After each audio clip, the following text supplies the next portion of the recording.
এই দেখছেন কি করলো? ও মাই গড, ও মাই গড।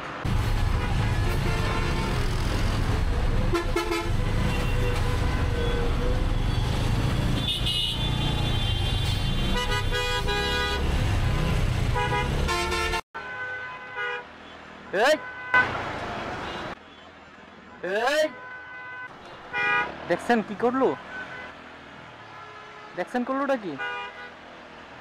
আমার কেন দেখে সন্দেহ হইতেছিল দুইজন কেন মাঝখান দিয়ে দৌড়াইতেছে।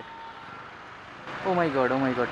দুইটা ছেলে মানে মেইন রোডের মাঝখান দিয়ে দৌড়ানো দেখেই আসলে আমার সন্দেহ হইতেছিল যে তারা কি ভালো নাকি কোনো উদ্দেশ্য এইভাবে দৌড়াইতেছে। মানে ভাবতে ভাবতে একটা কাজ করে ফেললো, ধরার কোনো সুযোগই নাই। ঠাস করে জানালার দিক দিয়ে টান দিয়ে ফোনটা নিয়ে নিল।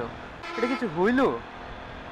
মানে দেখেন কত উঁচু, দুইজন থাকে এখানে, একজন মানে আলগায় দেয় আরেকজন ঠাস করে টান দিয়ে নিয়ে গেল। কতটা উঁচু বাসটা, একজনের পক্ষে কিন্তু সম্ভব না কোনোভাবেই ফোনটা নেয়া। মাঝখান দিয়ে দৌড়াইতেছিল। আরে কি হইলো, কি দেখলাম এটা?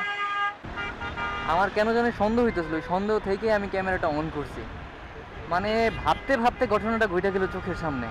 ফেসবুকের মধ্যে অনেক সময় এই ভিডিওগুলো দেখেছি যে রাস্তার মধ্যে এইভাবে ছিনতাই, কখনো নিজের চোখের সামনে ঘটে নাই। এটা হচ্ছে উত্তরাতে এমন ঘটনাটা আমার চোখের সামনে ঘটলো। আল্লাহু আকবার, আল্লাহু আকবার। সবাই ভাই সাবধানে থাকবেন, খুবই সাবধানে থাকতে হবে, কারণ তারা কিন্তু টার্গেট করে তারপরে এই কাজটা করলো। এই বাসের মধ্যে জানলার পাশে কোনোভাবেই ফোন ইউজ করা যাবে না, খুবই সাবধান। আপনি যদি ইউজ করেনও আপনার পাশের জানলাটা বন্ধ রাখবেন, কারণ এই দেখেন সব জানলা খোলা থাকে, এটা নর্মাল ব্যাপার। কিন্তু ফোনটা উপরে নিয়ে যদি এইভাবে হাতে নিয়ে আপনি ইউজ করতে থাকেন তখন কিন্তু কন্ট্রোল থাকে না, আপনি ফোনের মধ্যে ডুবে থাকেন। এবং ওই সুযোগটাই ওই ছিনতাইকারীরা নেয়, মানে ধরার কোনো সুযোগ নাই।